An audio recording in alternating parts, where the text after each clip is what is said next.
This presentation discusses the opportunities and challenges with Assessment for Learning in ICT. But what do we mean by Assessment for Learning? The Teacher Effectiveness Enhancement Programme developed in 2002 states that assessment is an important tool in the learning process. As the term Assessment for Learning implies, any assessment should lead to improved learning outcomes for students. Therefore, Assessment for Learning in ICT will enable teachers to sift the rich data that arise in class, discussion and activity so that professional judgments can be made about the next steps in learning. It can be argued that it's difficult to assess children's understanding in computing. This is supported by the NAS Association, who recognise that ICT is an area where the programme of study and level descriptors are not as consistent as their illustration of levels. And therefore it's not unusual for teachers to find it hard to reach agreement about the level of examples of pupils' ICT work. In 1998, the National Grid for Learning had a vision that looked at connecting the learning society, in which they state the expectation that there should be measures in place for assessing the level of school leavers' competence in ICT. Yet Ofsted, in their 2011 ICT school report, found that there were no obvious records of assessment in ICT, and the school's minister, Mr Gibbs, said it's clear that ICT teaching is far too patchy, with outstanding work in some areas but real weakness in the quality of courses, curriculum and teacher training in others. Self-assessment in ICT provides both opportunities and challenges. Kennewell et al. Found that children are remarkably honest in their self-assessment of their ICT capability.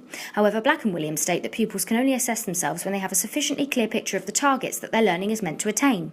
Children's knowledge in ICT can flourish through receiving constructive feedback, and it's one of the best forms of assessment in ICT. The Education Endowment Foundation have suggested that feedback is extremely beneficial and has no cost to implement.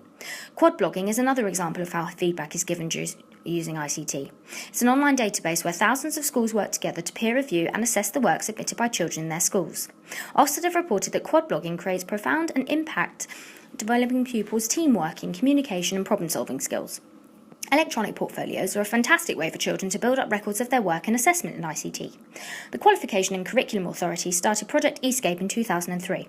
The project enabled learners to create authentic real-time electronic portfolios of their performance, which were then assessed using an adaptive comparative assessment methodology. The adaptive comparison judgment is a method of assessing evidence of student learning that offers an alternative to marking. Discern is a program tool that assesses writing. It will allow you to upload an essay or piece of writing on the database, which is then compared with others on the database and given a mark accordingly. This type of assessment is useful for picking up on intellectual language comparison, but there is no absolute judgment. All judgments are comparisons of one thing with another. Therefore, pieces of work cannot be looked at in isolation and may receive a reduced mark due to the nature of the program. Digital badges for mastery are used to provide a visual representation of an achievement. They work very well with children as they have an innate desire to earn as many badges as possible. Open Badges is an example of a website that allows you to earn badges for achievement. They're visual indicators that the recipient has achieved a certain level of knowledge or demonstrated competence in an actual skill. Joe Wilson, SQA, head of New Ventures, states we believe Mozilla's Open Badges product enables greater flexibility for learners to demonstrate their achievements. Wilson believes that badges allow individuals to display the accomplishment they make along each step of their journey. The idea of using gamification to gain achievement is becoming more popular. In gamification, children can progress from level to level one at a time.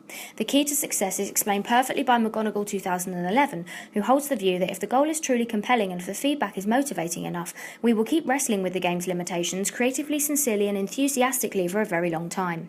Evidence suggests that children enjoy playing games and are more likely to engage in learning if they feel they are playing one. Therefore, this creates obstacles for the children to progress. My experience in schools has led me to identify a number of areas for my personal development. I must question the use of ICT that I've seen in schools. One of the tensions I've witnessed concerns the level of participation of schools and whether they were engaging actively or passively. I've seen ICT being taught in a rather passive way where children are simply logged onto computers and left to their own devices. This was extremely counterproductive and offered the children no opportunities to learn. The benefits of active learning that I have observed are immense. Children retain focus and generally appear to be interested in their learning. On reflection of the various viewpoints discussed, it's clear that the need for children to know about and to understand computing is not reflected in current policy documentation.